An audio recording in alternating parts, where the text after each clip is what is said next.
প্রিয় শিক্ষার্থীবৃন্দ, আসসালামু আলাইকুম। আশা করি তোমরা সবাই ভালো আছো। আমরা আজকে ক্লাস শুরু করতেছি নতুন করে আবার। তোমরা জানো যে এর মধ্যে অনেক দিন হয়ে গেল, ক্লাস বন্ধ ছিল, ঈদের পর নতুন করে ক্লাস শুরু হচ্ছে। আজকে আমরা ক্লাস শুরু করতেছি মংডুর পথে। মংডুর পথে এটি তোমাদের অর্ধবার্ষিকে ছিল না, বার্ষিকের সিলেবাসে। এখন যেহেতু আগামীতে কতদিন পর্যন্ত প্রতিষ্ঠান বন্ধ থাকবে বলা মুশকিল, সরকারের সিদ্ধান্তে আমরা প্রতিষ্ঠান আবার যেতে পারবো, তাই আমরা আবারও অনলাইন ক্লাস শুরু করতেছি। আজকে আমি তোমাদের ক্লাস নেব মংডুর পথে। এটি একটি ভ্রমণ কাহিনী, লিখেছেন বিপ্রদাস বড়ুয়া। এটি তোমাদের বই। তোমরা দেখতে পাচ্ছ যে এখানে ছবিতে একটি হোটেলের চিত্র দেওয়া আছে। আমরা এখন দেখব যে মংডুর পথে ভ্রমণ কাহিনীতে কি লেখা আছে। আমি এখানে যে বর্ণনাগুলো আছে এগুলো তোমাদেরকে আবার স্লাইডের মাধ্যমে দেখাবো, কি বলে, ছবিগুলো দেখাবো, এবং তাতেই তোমরা ভালো করে বুঝতে পারবে ইনশাল্লাহ। প্রথমেই দেখো, সন্ধ্যের আলো আধারিতে 24শে মে 2001 মিয়ানমারের বার্মার সীমান্ত শহর মংডুর পথে নেমে আমার মুখ, চোখ, কান ও হৃদয় অচেনা আবেগে উপচে পড়ল। এখানে লেখক তার নিজের আবেগের কথা বলছেন যে মংডু আমাদের টেকনাফের ওপারে, মাঝখানে নাফ নদী। মংডু বার্মার পশ্চিম সীমান্তের শহর। ব্রিটিশ যুগের বহু আগে থেকেই চট্টগ্রামের সঙ্গে তার যোগাযোগ, কখনো ছিন্ন কখনো নিরবচ্ছিন্ন। মাঝখানে কখনো কখনো এই যোগাযোগটা বিচ্ছিন্ন থাকে, আবার কখনো যোগাযোগ ছিন্ন হয়ে যায়, অর্থাৎ বন্ধ হয়ে যায়। পাদ্রি মেস্ট্রো সেবাস্টিন মনরিক 17শ শতাব্দীর প্রথমার্ধে এই পথে আসে। তারও 100 বছর আগে পর্তুগিজরা চট্টগ্রামে বসতি স্থাপন করে। তোমরা জানো যে পাদ্রি কাদেরকে বলা হয়? যারা খ্রিস্টান ধর্মের প্রচারক তাদেরকে বলা হয় পাদ্রি। সপ্তদশ শতাব্দী অর্থাৎ 1601 থেকে 1700 সাল পর্যন্ত এই সময়টাকে বলা হচ্ছে সপ্তদশ শতাব্দী। তো সেই সময়ে তিনি এই পথে দিয়েই এসেছিলেন চট্টগ্রামে। আর তারও 100 বছর আগের থেকে পর্তুগিজরা চট্টগ্রামে বসতি স্থাপন করেছিল। পর্তুগিজরা তাদের নিজেদের বসতির জায়গাকে ব্যান্ডেল বলতো। চট্টগ্রামের যে ব্যান্ডেল রোড, সেটা এখনও সেই পর্তুগিজদের স্মৃতি বহন করছে। তারপরে তিনি বলেছেন যে সন্ধ্যার আধার ঘনিয়ে আসার পর আমরা অভিবাসন ও শুল্ক দপ্তর থেকে ছাড়া পেয়ে খাঁচা ছাড়া পাখির মতো ওয়াল দিলাম। তোমরা যারা বিদেশে গেছো তারা জানো যে এক দেশ থেকে অন্য দেশে যেতে গেলে এই অভিবাসন এবং শুল্ক দপ্তর দুটো পার হতে হয়। অভিবাসনটা হলো বিদেশে বসবাস করা। আসলে এটা হচ্ছে, আমরা বলি শুল্ক অধিদপ্তর, তো জানো ওখানেই কাস্টমসের যে অফিস থেকে, আর দুইটা ইমিগ্রেশনের যে অফিসগুলো থাকে সেগুলোকে এখানে লেখক এভাবে বলেছেন বাংলায়। ইংরেজিতেই আমাদের কাছে সহজ, ইমিগ্রেশন। তো সেখানে অনেকক্ষণ তিনি অপেক্ষা করেছিলেন। তারপর যখন ছাড়া পেয়েছেন তখন মনে হচ্ছিল যে খাঁচা থেকে পাখিকে ছেড়ে দিলে যে অবস্থা হয়, যেমন আনন্দ লাগে, ঠিক তেমনি তিনি আনন্দ পেয়েছিলেন। তারপর তিনি বলছেন যে এই পথে আসতে পেরে খুশি হয়েছি, পথে আরাকান পড়বে। আরাকান রাজ্যের ধ্বংসপ্রাপ্ত রাজধানী, প্রাচীন রাজধানী ম্রাউ উ দেখতে পাবো। তোমরা জানো যে এখন আরাকান নামের আলাদা কোনো রাজ্য নেই, তবে একসময় এটি ছিল, যেটার ম্যাপ আমি তোমাদেরকে দেখাবো, দেখলে তোমাদের কাছে বিষয়টা আরো পরিষ্কার হবে। তো এটার প্রাচীন যে রাজধানী ছিল তার নাম হলো ম্রাউ উ। তোমাদের এই তথ্যগুলো মনে রাখতে হবে, কারণ এগুলো তোমাদের অবজেক্টিভে বা নৈবেত্তিকে আসবে। যে ধরো এমন আসবে যে আরাকান রাজ্যের ধ্বংসপ্রাপ্ত প্রাচীন রাজধানীর নাম কি, তোমাদেরকে ম্রাউ উ যেটা অপশন থাকবে সেখানে দাগাইতে হবে। এক সময় আরাকান বার্মা থেকে আলাদা স্বাধীন রাজ্য ছিল। তার পরিধি ছিল ফেনী নদী থেকে আন্দামান সাগরের কাছাকাছি পুরো বঙ্গোপসাগরের উপকূল জুড়ে। আমি বলছি যে তোমাদেরকে আমি দেখাবো, দেখলে তোমরা বুঝতে পারবা। সেখানে এসে পড়েছি এখন। আরাকান রাজ্যের রাজসভায় দৌলত কাজী আলাউল সাহিত্য চর্চা করেছেন। এনারা সেই সময় মধ্যযুগের বিশিষ্ট সাহিত্যিক, তাদের বিখ্যাত বিখ্যাত সাহিত্য আছে। দৌলত কাজী বাহরাম খাঁ আলাউলের বিখ্যাত সেই পদ্মাবতী, তোমরা অনেকেই হয়তো নাম শুনছো বা পড়ছো। তারপরে আছে ছেলেবেলা থেকে চট্টগ্রামের পাশে অপরূপ মিয়ানমারের কথা শুনে এসেছি রূপকথার গল্পের মতো। আজ তা বাস্তবে ভেসে উঠল সন্ধ্যের আলো ছায়। লেখকের বাড়ি যেহেতু চট্টগ্রামে, তাই তিনি মিয়ানমারের কথা অনেক শুনেছেন, মিয়ানমারের সৌন্দর্যের কথা শুনেছেন। সেটা তার কাছে খুবই সুন্দর মনে হতো, সেটা মনে হতো যে রূপকথার গল্পের মতো সুন্দর। বাস্তবে তিনি যখন ঢুকলেন তখন মনে হলো যে সেটা সত্যি হতে চলেছে তার সেই রূপকথার গল্প। অন্ধকার প্রায় গাঢ় হয়ে এসেছে, আকাশে মেঘের কোলে শুক্লপক্ষের চাঁদ। আমরা জানি যে চাঁদের দুটি পক্ষ থাকে, একটা হচ্ছে শুক্লপক্ষ আর একটা কৃষ্ণপক্ষ। চাঁদ যখন বৃদ্ধি পায়, অর্থাৎ চাঁদ ওঠার দিন থেকে প্রথম 15 দিন হচ্ছে শুক্লপক্ষ, আর চাঁদ যখন ক্ষয় হওয়া শুরু করে, অর্থাৎ 15তম দিনের পরের থেকে একবারে শেষ হওয়া পর্যন্ত, সেটাকে বলা হয় কৃষ্ণপক্ষ। তারপরে লেখক বলছেন যে আমার হাতে ও কাঁধে ঝোলাঝুলি, শুল্ক অফিসের চৌহদ্দি পেরিয়ে 50 কদম না যেতেই বাঁ দিকে বড় বড় রেস্তোরাঁ। শুল্ক অফিস যে বললাম যে সেখানে যে কাস্টমস অফিস থেকে থাকে, সেটাকে বলা হচ্ছে যে সেটার চৌকাঠটা পেরিয়ে 50 কদম, অর্থাৎ সামনেই অনেক বড় বড় রেস্তোরাঁ, প্রায় জন্মানোহীন। আর পাহাড়ি এলাকাগুলোতে সাধারণত এমনই হয় যে সন্ধ্যার পর করে জনগণ বাসায় ঢুকে যায়, থাকে না। ডান দিকে মোড় ঘুরতেই দেখি এক মিয়ানমার কুমারী পানীয়ের পসরা নিয়ে বসে আছে। পানীয়ের পসরা অর্থাৎ আমরা যেগুলো ড্রিঙ্কস বলি, সেই ড্রিঙ্কসের বিভিন্ন রকম পানীয় নিয়ে তিনি বসে আছেন। একেবারে ঝুপড়ি দোকান, ছোট দোকান। কুমারের দোকানের পাশে আর একটি সেরকম দোকান, তারপর সামনেই শুরু হয়েছে বাড়িঘর ও দোকান। পথে নেমে পড়েছে তরুণ তরুণী, মেয়ে পুরুষ।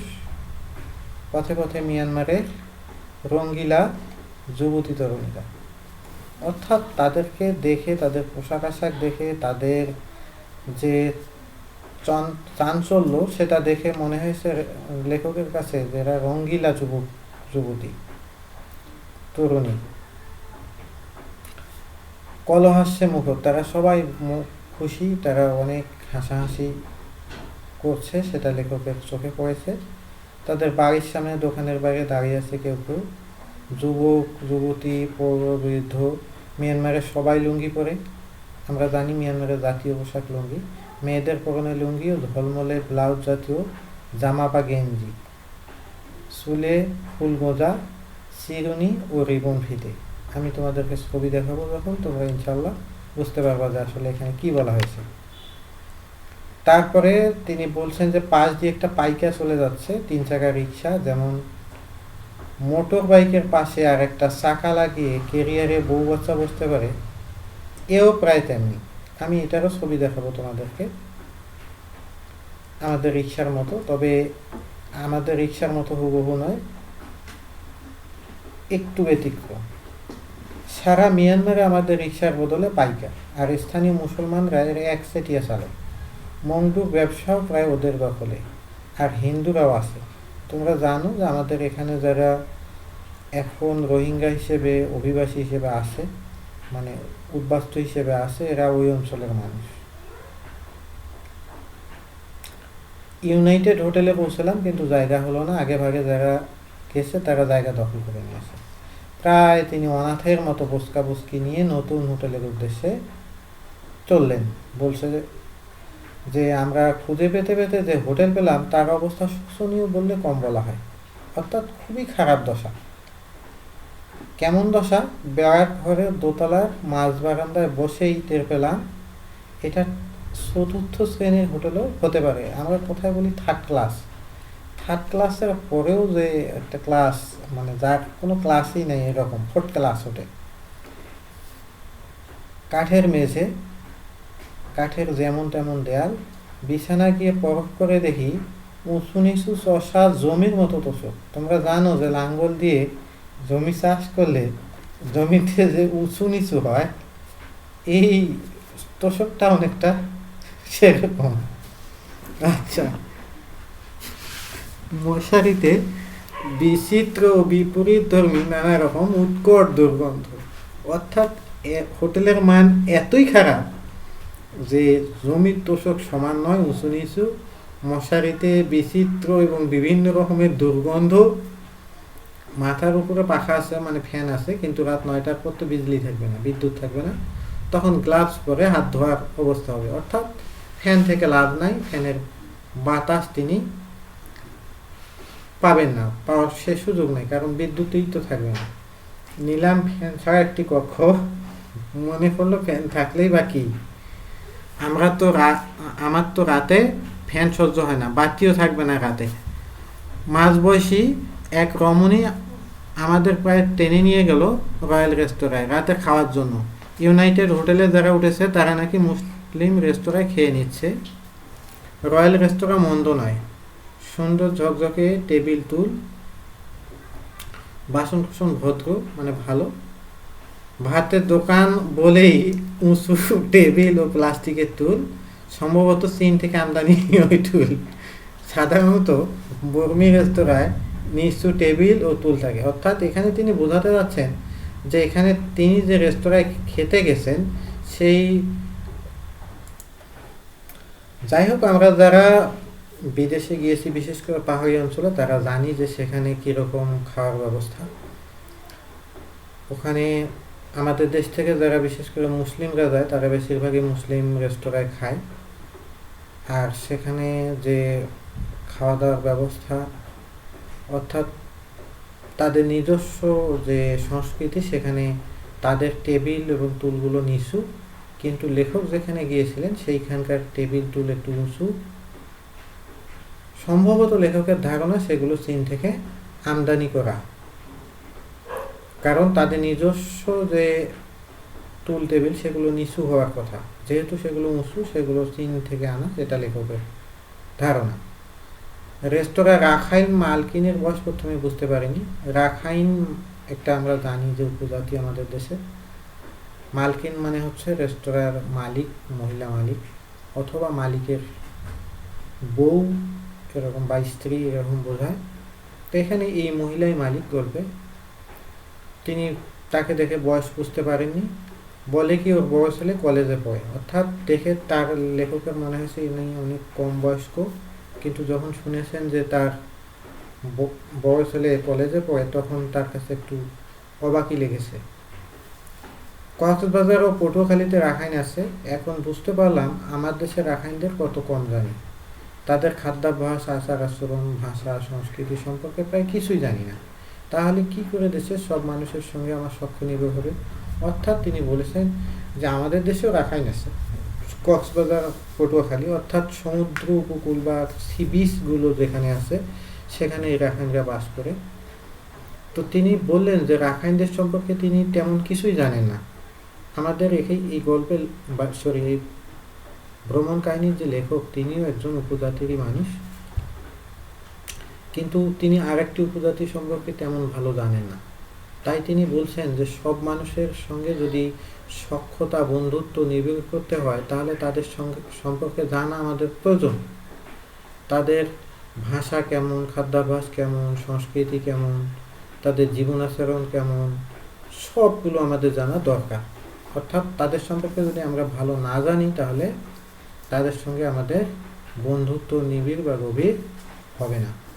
রান্নাঘর থেকে ছুটে এলো একটি মেয়ে, লুঙ্গি এবং কোমর ঢাকা ব্লাউজ পরেছে, অর্থাৎ ওদের দেশের যে পোশাক। ওর নাম ঝর্ণা। চেহারা ও স্বাস্থ্য গরিব ঘরের রোগা পটকা নারীর মতো। আমরা বুঝতেই পারছি যে কাজের মেয়েদের যে স্বাস্থ্যের অবস্থা হয় সেরকম এর অবস্থা, গরিব যেহেতু। তারপর বলছে যে পোড়া লঙ্কা কষলে নুন তেল দিয়ে ভর্তা করলো। লঙ্কা মানে আমরা জানি যে মরিচ। এটা কিভাবে ভর্তা করে সেই ভর্তার ছবিও আমি দেখাবো তোমাদের। একটা প্লেটে তার সঙ্গে দিল কচি লেবু পাতা। বাহ, খাস চট্টগ্রামের খাবার। যেহেতু চট্টগ্রাম আর মিয়ানমারের ওই অঞ্চলটা খুব কাছাকাছি, তাই তাদের খাবারের মিলটাও আছে। আসলে এদের থেকে চট্টগ্রামের বগুড়ারা এই খাবার নিয়ে আসে। অর্থাৎ এই খাবারের আসল যে রূপটা সেটা ওই ওই অঞ্চলের মানুষেরই। ওখান থেকে আমাদের এই চট্টগ্রাম অঞ্চলের মানুষরা এই খাবারের আইটেমটা তারা নিয়ে এসে চাকমা মারমারা ধানি লঙ্কা পরে নুন ও পেঁয়াজ দিয়ে ভর্তা করে। আমরা জানি চাকমা মারমা এরা আমাদের দেশের উপজাতি। এরা ওই অঞ্চলে যে ধানি লঙ্কা তারা অর্থাৎ ধানি মরিচ তারা যে চাষ করে, সেই মরিচ পরে তারা লবণ এবং পেঁয়াজ দিয়ে ভর্তা করে পোড়া বা সেদ্ধ ধানি লঙ্কা কুইজায় বা মাটির হামানদিস্তায় পিষে নেয়। হামানদিস্তা মানে আমরা যেটাকে আমাদের এই অঞ্চলের মানুষ, বিশেষ করে যাদের বাড়িতে বয়স্ক দাদি নানিরা আছে বা দাদুরা আছে, তারা যেটাতে ওই পান সুপারি পিষে খায় সেটাকে বলা হয় হামানদিস্তা। তো সেগুলোতে তারা পিষে নেয়। তারপর বলছে একটা রাত কেটে গেল অখ্যাত বা কুচরি হোটেলে। তার হোটেলটা ভালো কাটলো না হোটেলে। তারপরে 25শে মে দ্বিতীয় দিন মহাতেরোর সঙ্গে মংডুর প্রধান সড়ক ধরে চলেছি। তোমাদের প্রশ্ন হতে পারে যে লেখকের প্রথম দিন কবে ছিল, দ্বিতীয় দিন কবে ছিল, এই তারিখগুলো তোমাদের মনে রাখতে হবে। তারপরে মহাতেরো হচ্ছে তাদের বৌদ্ধ ধর্মের প্রধান ধর্মীয় গুরু। তার সঙ্গে তিনি মংডুর প্রধান সড়ক ধরে চলছেন, কারণ ওই সব দেশে এই যারা এরকম ধর্মীয় নেতা বা গুরু তাদের প্রচুর সম্মান করা হয়। তারপরে আছে বাজার, দুই পাশে বাড়ির নিচে দোকান। ভেতরের বাড়িগুলো সেগুন কাঠের থাম বা পাকা থামের ওপর। আমরা জানি যে থামের ওপর বাড়ি কীভাবে রকম, পিলারের উপর যেরকম বাড়ি থাকে, বা আমাদের সেই চট্টগ্রাম পাহাড়ি অঞ্চলগুলোতে যেরকম ঘর থাকে থামের উপরে, সেরকম ঘর। গত রাতে বৃষ্টি হয়েছিল, ভেজা পথ, গাছপালার পাতা চকচক করছে ধাতব নতুন টাকার মতো।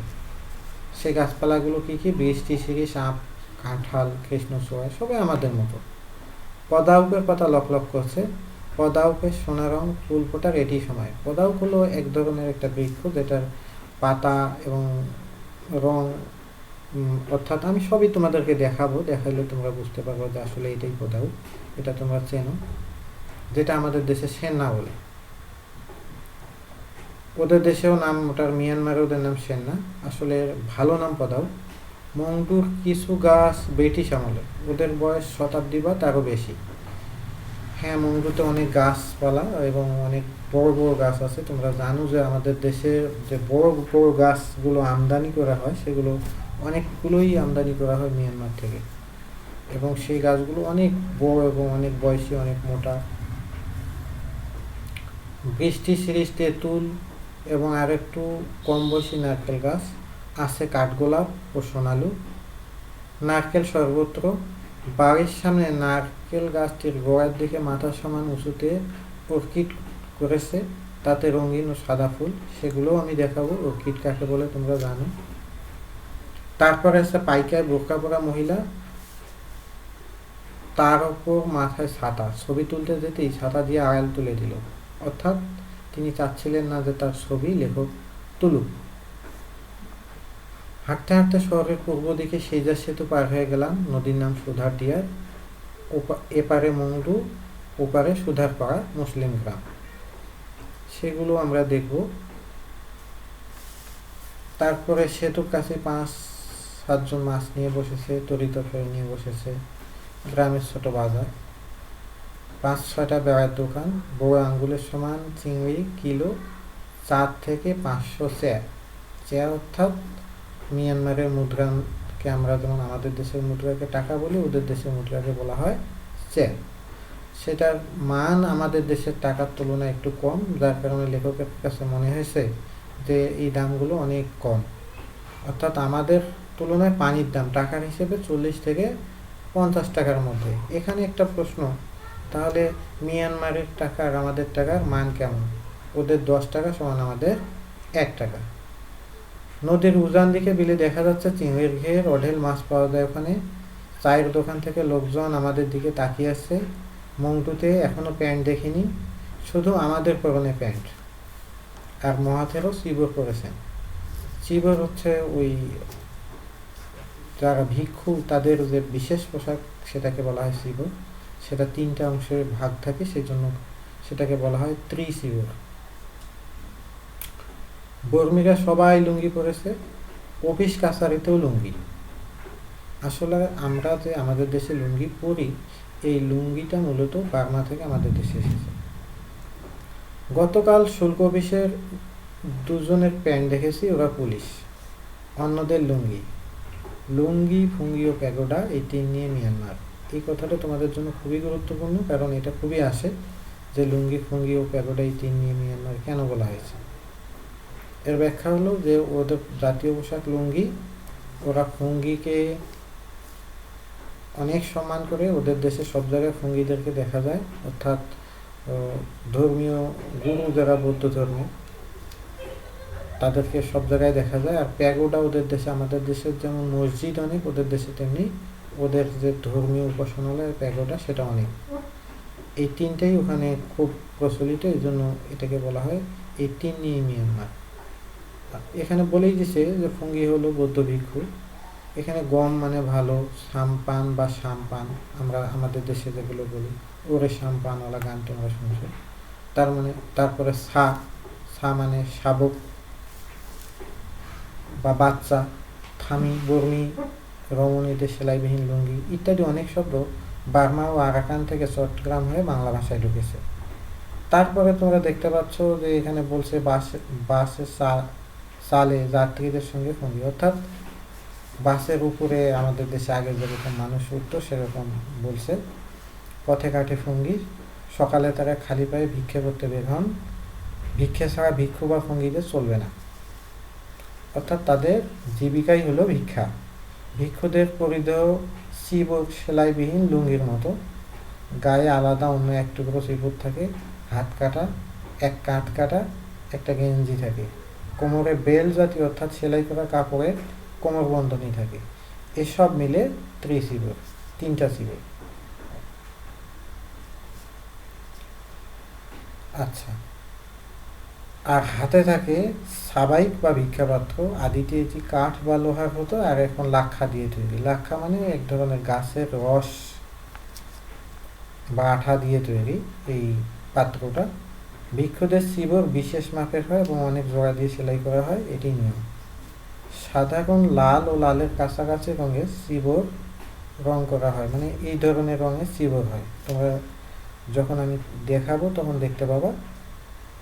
বার্মায় ফুঙ্গিদের অত্যন্ত সম্মানের চোখে দেখা হয়, আমি আগেই বলেছি। তারপরে আমি যেটা আগেই বলেছি যে ছেলে, বউ, যুবক যুবতী সবার পরিধানে লুঙ্গি, কারণ সেখানকার জাতীয় পোশাক লুঙ্গি। বিশেষ করে যারা আইন শৃঙ্খলা রক্ষাকারী বাহিনী, তারা বাদ দিয়ে বাকি সবাই তারা লুঙ্গি পরে, নারী পুরুষ যে কোনো বয়সের। এখানে বলা হচ্ছে স্কুলের পোশাক ও লুঙ্গি ও জামা বা শার্ট, বর্মী মুসলমান, হিন্দু, বড়ুয়া, খ্রিস্টান সবার লুঙ্গি। বর্মীরা শার্টটি লুঙ্গির নিচে গুঁজে দেয়, কিন্তু মংডু মুসলিমরা শার্ট পরে লুঙ্গির বাইরে, আমাদের দেশের মতো। বার্মা থেকে চট্টগ্রাম হয়ে বাংলাদেশে লুঙ্গি প্রবেশ করে মাত্র 150 বছরের মধ্যে সারা বাংলা হয়ে পশ্চিমবঙ্গ অর্থাৎ পশ্চিমবাংলা পর্যন্ত চলে গেছে, ভারতের পশ্চিমবঙ্গ পর্যন্ত। লুঙ্গি, শার্ট ও বর্মি কোট, মাথায় বর্মি টুপি, 2 ফিটের মজবুত স্যান্ডেল বর্মীদের জাতীয় পোশাক। এটা অনেক সময় আসে যে বর্মীদের জাতীয় পোশাক কি, তোমাদের এটা মনে রাখতে হবে। তারপর তিনি বলছেন যে লোকজন আমাদের দেখছে, আমাদের পোশাক ও চালচলন ওদের থেকে ভিন্ন, কারণ বিদেশিদের পোশাক এবং চালচলন দেখলে আমরাও বুঝতে পারি যে এরা বিদেশি। সব দেশের লোক বিদেশিদের চিনতে পারে। তারপরে বলছে যে সেতু বেরিয়ে ফিরে আসছি, কিছু দিকে সে মূল রাস্তা থেকে ডান দিকে বর্মীপাড়ায় ঢুকে পড়লাম। রাস্তার মোড়ে খালি জায়গায় বড় সিঁড়ি গাছের নিচে মিয়ানমারের তরুণী নুডলস বিক্রি করছে। আসলে ওদের দেশে ওরা নুডলস বা ওই ধরনের খাবারগুলো বেশি খায়। তোমাদের মধ্যে যারা ভারতের পাহাড়ি অঞ্চলগুলোতে ঘুরতে গিয়েছো তারা তোমরা জানো যে এইসব অঞ্চলে খাবারের যে দোকানগুলো থাকে, সেখানকার যে আইটেমগুলো থাকে, এই সব আইটেম ওই মিয়ানমার বা ওই অঞ্চলে বেশি দেখা যায়, এবং তাদের চেহারা এবং খাবার দাবারে অনেক মিল পাওয়া যায়। ভাসমান দোকান, সকালের টিফিন এরকম দোকানে পুলক সহ খেয়েছি, অর্থাৎ তিনি এরকম একটা নাস্তা অনেক পুলকিত হয়ে খেয়েছেন যে আসলে এই খাবারটা কেমন। নুডলস, তার সঙ্গে পোড়া লঙ্কা গুঁড়ো অর্থাৎ পোড়া মরিচ গুঁড়ো, তেঁতুলের টক, কলার থোড় ইত্যাদি সবজি দিয়ে স্যুপ, ডিমের সিদ্ধ মিশিয়ে খেয়েছি। ডিমের খোসা ফেলে কাঁচি দিয়ে, অর্থাৎ কাঁচি আমরা বুঝি যে কাঁচি কি, সেটা দিয়ে এরা টুকরো টুকরো করে ক্ষিপ্র গতিতে অর্থাৎ দ্রুত গতিতে। আমার মোটামুটি ভালোই লেগেছে, অর্থাৎ লেখকের খেতে ভালো লেগেছে। এটা তিনি বলেছেন সকালের আদর্শ খাবার। তার সঙ্গে তিনি বিনি পয়সায় দুধ চিনি ছাড়া চা খেয়েছেন। দোকানি মাঝ বয়সী মহিলা, ইঙ্গিতে ইংরেজিতে কোনো মতে একরকম করে কথা হলো। বুঝতে পারছি সারা ভ্রমণ এভাবে অপূর্ণ কথাবার্তা বলতে হবে, কারণ লেখকের কথা তারা বোঝেন না বা তাদের কথা লেখক বুঝতে পারেন না, ভাষার পার্থক্য। সেজন্য এরকম ইশারা ইঙ্গিতে কোনো রকমে তাকে যতদিন ওখানে থাকতে হবে ততদিন এভাবে কথা চালিয়ে নিতে হবে, এটা লেখক বলেছে। তারপরে তিনি এরকম অন্য একটি দোকানের দিকে গেলেন। লম্বা বেঞ্চিতে খাবারের বড় বড় ডেকচি, টুল আছে বসা। তরুণী বলল, বিক্রি কিনি শেষ, মানে বেচা কেনা শেষ। নুডলস আছে, কিন্তু মশলাপাতি ও তেঁতুলের ঝোল ফুরিয়ে গেছে। ওখান থেকে একটু এগিয়ে চায়ের দোকানে ঢুকলাম। মালকিন চেয়ারে বসে আছে। রোহিঙ্গা মুসলিম বয় আছে দুজন, অর্থাৎ রোহিঙ্গা যাদেরকে আমরা বলি সেটাই এখানে বলছে রোহিঙ্গা, কিন্তু বিস্কুট বা সেরকম কোনো খাবার নেই। দুধ চিনি চা ও বিনি পয়সার চা আছে। দুধ চিনি চা আছে, খেলে পয়সা দিতে হবে, আর বিনি পয়সার চা হলো ওই দুধ চিনি ছাড়া চা। দোকানের ভেতরে আর এক মহিলা চুরুট, সিগারেট ও পান বেচতে বসেছে। অন্য মহিলারা আছে রান্নাঘরে, চা বানিয়ে দিচ্ছে। মহিলারা চির স্বাধীন, দোকানের মালিক তারা। এই জায়গাটা আরেকটু আসে যে কেন সেখানে এটা বলছে যে সেখানকার মহিলারা চির স্বাধীন, অর্থাৎ দোকানের কর্মচারী, দোকানের মালিক সবাই সেখানে মহিলা, তারা স্বাধীনভাবে ব্যবসা করতেছে, স্বাধীনভাবে কাজ করতেছে, এজন্য এটা বলা হয়েছে। যেহেতু অনলাইন ক্লাসে একটা লিমিটেশন আছে, সেহেতু খুব বেশি বিস্তারিত আলোচনার সুযোগ নেই। তোমাদের কারো যদি ব্যক্তিগতভাবে কোনো কিছু বোঝার সমস্যা হয় তাহলে আমাকে ব্যক্তিগতভাবে ফোন দিবা, তোমাদের ডায়েরিতে আমার নাম্বার দেওয়া আছে। আসলে এখানে লেখক বলছেন যে সবই খুব সাধারণ, মানে চা খেয়ে বেরিয়ে এলাম, অর্থাৎ তার ভ্রমণ কাহিনী এখানে শেষ। এখানে আমরা বলছি শব্দার্থ টিকা দেখতে পাচ্ছি যে নিরবচ্ছিন্ন একটানা অভিধান, পাদ্রী, খ্রিস্টান ধর্ম প্রচারক, অভিবাসন, এগুলো তোমাদের বই আছে, এগুলো তোমরা দেখে নিতে পারবা। পাঠের উদ্দেশ্য তোমাদের জানা খুবই জরুরি, কারণ এটি আসে এক কথায় প্রশ্ন, অর্থাৎ জ্ঞানমূলক প্রশ্ন আসতে পারে, তারপরে নৈবেত্তিক আসতে পারে। পাঠ পরিস্থিতি তোমাদের মূল যে বিষয়টা সেটাই এখানে দেয়া থাকে। পাঠ পরিস্থিতি, যে এই পাঠ পরিস্থিতিতে মানে পাঠটা শেষে তুমি কি জানলা, এখানে মূলত কি ফুটিয়ে তোলার চেষ্টা করা হয়েছে। আসলে এখানে পোশাক, মানুষের পোশাক পরিচ্ছদ, তাদের যে খাবার মানে খাদ্যাভ্যাস, তাদের যে ব্যবসা বাণিজ্য, সেখানকার নারীরা যে স্বাধীন, তাদের যে খাবারের আইটেমগুলো, এইসব বিষয় এখানে তুলে ধরা হয়েছে। তারপরে এখানে আরাকান রাজ্যের কথা আসবে, সেখানকার মানুষের পোশাক আশাক যে মূলত মানে লুঙ্গি, তারপরে সেখানে যে বৌদ্ধ ভিক্ষুদের যে একটা সমাজে বিশেষ অবস্থান, সেখানে মুসলমানদের লেখক দেখেছেন, এইসব বিষয়ে তোমরা এখানে পাবা। আর লেখক পরিচিতি এখানে আমরা দেখতে পাচ্ছি যে 1940 সালে চট্টগ্রামের ইছামতি গ্রামে ঢাকা বিশ্ববিদ্যালয় থেকে বাংলা বিষয়ে তিনি স্নাতক ডিগ্রি অর্জনের পর শিশু একাডেমিতে কর্মরত ছিলেন। সহকারী পরিচালক হিসেবে অবসর গ্রহণ করেন। তার অনেক লেখা এখানে উল্লেখ করা আছে, ছোট গল্প, যুদ্ধ জয়ের গল্প, এরকম শিশুতোষ উপন্যাস, রোবট ও ফুল ফোটানো রইয়া। তারপরে আছে তিনি দুবার অগ্রণী ব্যাংক শিশু সাহিত্য পুরস্কার এবং বাংলা একাডেমি পুরস্কার লাভ করেছে। এগুলো তোমাদের মনে রাখতে হবে। তারপরে তোমাদের প্রশ্ন উত্তর বা প্রশ্ন, সৃজনশীল প্রশ্ন, নৈর্ব্যক্তিক প্রশ্ন দেওয়া আছে। আমিও তোমাদের কিছু কাজ দিব, সেগুলো তোমরা বাসায় করে রাখবা। ইনশাল্লাহ আমরা স্কুল খুললে চেষ্টা করবো সেগুলো তোমাদের দেখার।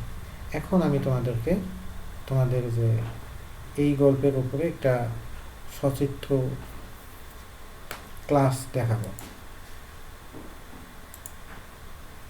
তোমরা দেখতেই পাচ্ছ এখানে বাংলাদেশের সঙ্গে মিয়ানমারের যে বর্ডার সেটা এখানে দেখানো হয়েছে, পাশে মিয়ানমার, এখানে তীর চিহ্নের মাধ্যমে দেখানো হচ্ছে।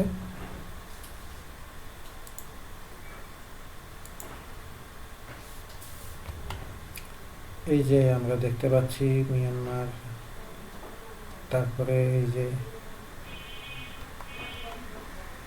বাংলাদেশের নাফ নদীর পাশেই মিয়ানমার,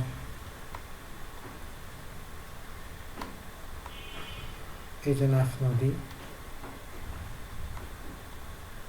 আর পাশে আমরা মিয়ানমার দেখতে পাচ্ছি। এই যে পাদ্রি এদেরকে বলে, এরকম পাদ্রি সেবাস্টিয়ান মনবেকের কথা আছে। এরা হলো খ্রিস্টান ধর্মের প্রচারক। আমাদের যেমন হুজুরেরা থাকেন ঠিক তেমনি এখানে তেমনি দেখা যাচ্ছে যে মিয়ানমারের একটা মার্কেটের ছবি, এবং সেখানে পোশাক আশাক আমরা দেখতে পাচ্ছি। সবার পোশাক হলো লুঙ্গি এবং শার্ট। এখানে শুধুমাত্র তোমরা দেখতে পাচ্ছ এই যে সিকিউরিটি যে গার্ড, তার পোশাক আছে প্যান্ট শার্ট, বাকি সবার লুঙ্গি এবং শার্ট। মেয়েদেরও লুঙ্গি, সেটা তোমরা দেখতে পাচ্ছ। এই যে মহিলারা যে দোকান করে, তারা যে দোকানে মাল কিনছে, সেটা এখানে দেখানো হচ্ছে, যে পানির পশা নিয়ে এভাবে বসে থাকে। এই যে চা বিস্কিট বিনি পয়সা, যে চিনি চা চিনি চিনি দুধ চা এরকম দেখানো হচ্ছে। তারপরে আরও কিছু এখানে আমরা দেখতে পাচ্ছি তাদের পোশাক, বিশেষ করে তাদের জাতীয় পোশাক কীরকম।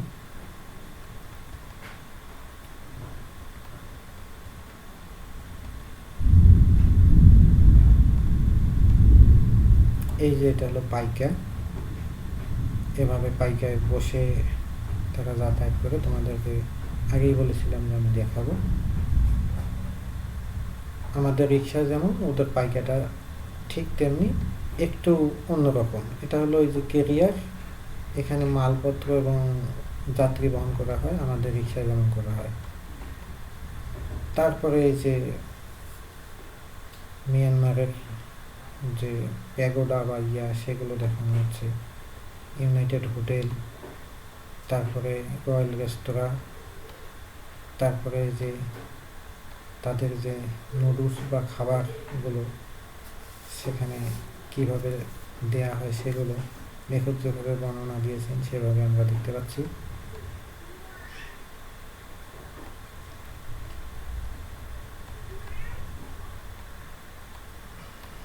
সেখানে তিনি এই যে সেনা ফুলের কথা বলেছিলেন, যে সেই ফুলে যে এখানে দেখতে পাচ্ছ তোমরা, হলুদ ফুল, পদাউকের ফুল। তারপরে আরও এখানে কিছু ফুল দেওয়া আছে। তারপরে এই যে অর্কিডের কথা বলা হয়েছে, যে অর্কিডের সাদা ফুলের কথা বলা হয়েছে, সেটা এখানে দেখানো হচ্ছে। এই যে নদীর নাম সুদাটিয়ার, তার উপরে যে ব্রিজের উপাশে যে মুসলিম গ্রাম সুধার পাড়া, সেখানকার কথা বলা হয়েছে। তারপরে যে চিংড়ি মাছের কথা বলছেন, যে 400 থেকে 500 কিলো, সেটা দেখানো হচ্ছে।